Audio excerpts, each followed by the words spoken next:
At the start of Game 7 in OKC, Nikola Jokic was putting on an offensive clinic. On the first play, Denver is just going to clear out one side of the floor to let him work.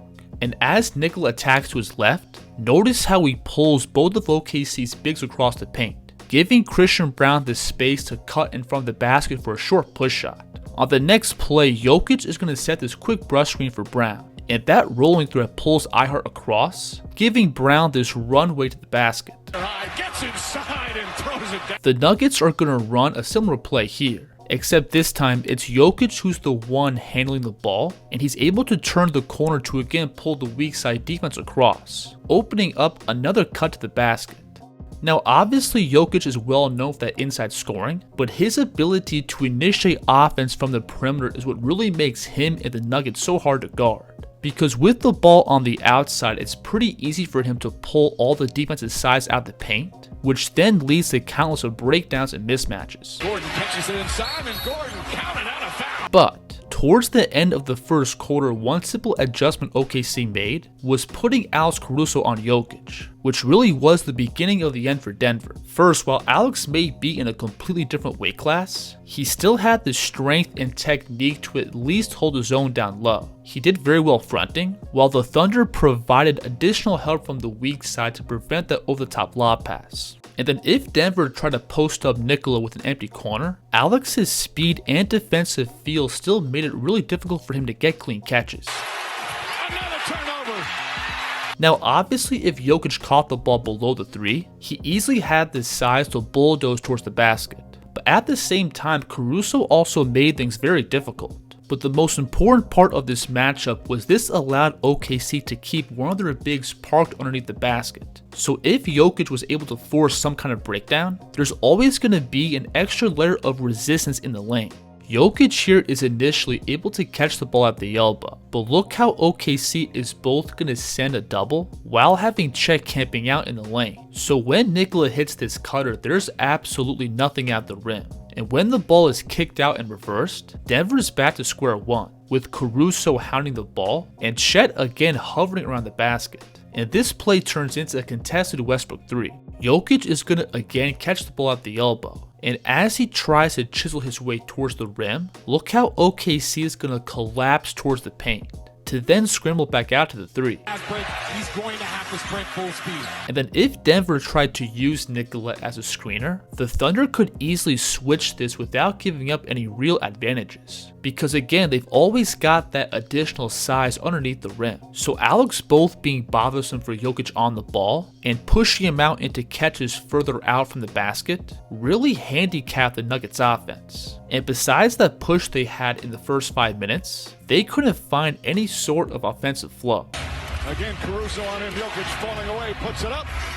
Now that was just one example in one half where Alex Caruso completely altered the game with his defense. But this is the kind of impact he's been having throughout the entire postseason. You already saw his ability to switch and hold the zone against the best center in the league, but his hand and foot speed on the perimeter has always been his main calling card. Putting some pressure on Brown. When stepping out and defending the ball, Alex has great mobility, where he can step out and pressure the ball well outside the 3, to then slide his feet and keep his hips squared up. And then along with that ability to pressure, Alex also stands at a sneaky 6'5", so it's really tough to get clean jumpers off over him. Plus he can make plays like this in transition. And again, on the ball, Alex also has razor sharp hands. No matter who he's matched up with, he always finds these small windows to make plays on the ball. We'll see him here switch onto Murray, and as he transfers the ball through, look how Alex is going to perfectly time it on the way up. Now, probably the most important element in Caruso's defense is going to be his screen navigation, and that was crucial when defending Jamal Murray, where he was able to stay attached and blow up all the Nuggets' go-to actions. Look how Alex is going to first fight through this pin down screen, to then immediately fight through this ball screen. And then as Jokic tries to set another pick, Caruso is going to again fight over to keep himself attached, and he forces Murray into an off-balance contested step back. And then even if Murray was able to create some separation off his screens, Caruso's quickness and length still allowed him to make up all that ground.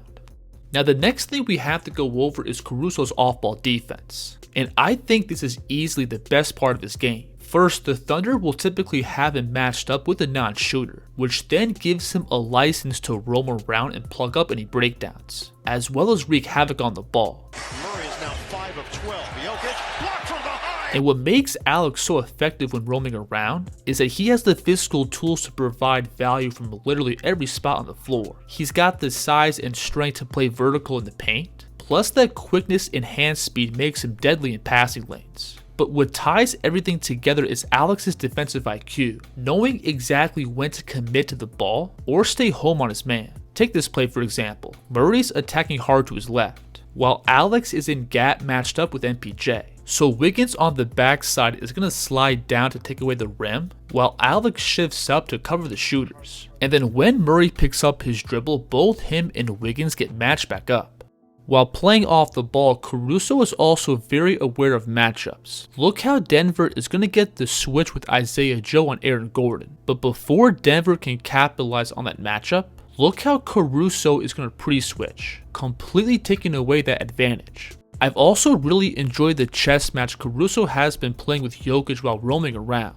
We'll see him here initially guarding Aaron Gordon at the dunker spot, then watch him shift across the paint as if he's looking to double, but then he recovers back to Gordon. This read here is also big time, where Alex first looks to blitz Jokic, but then he's able to rotate back and snag this past the cutter. Now what's just as important as Alex jumping on the ball to force turnovers is his ability to recover back to his man spotting up.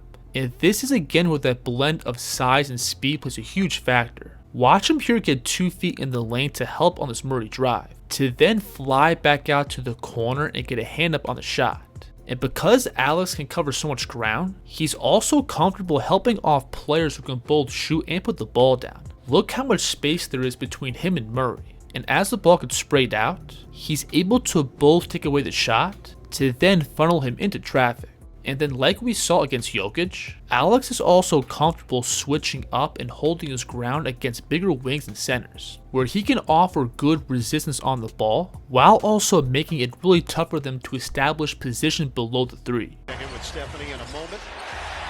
So when looking at everything Caruso brings to the table, from his ability to pressure and blow up the offense's primary actions, to being able to switch and guard 1 through 5, while also being one of the best defensive playmakers off the ball, I think a strong case could be made that he's the most well-rounded and versatile defender in the league, and his role in OKC's defense going forward is going to be vital. If you enjoyed this video, please like and subscribe, and let me know in the comments who the kids should break down next. The kids here.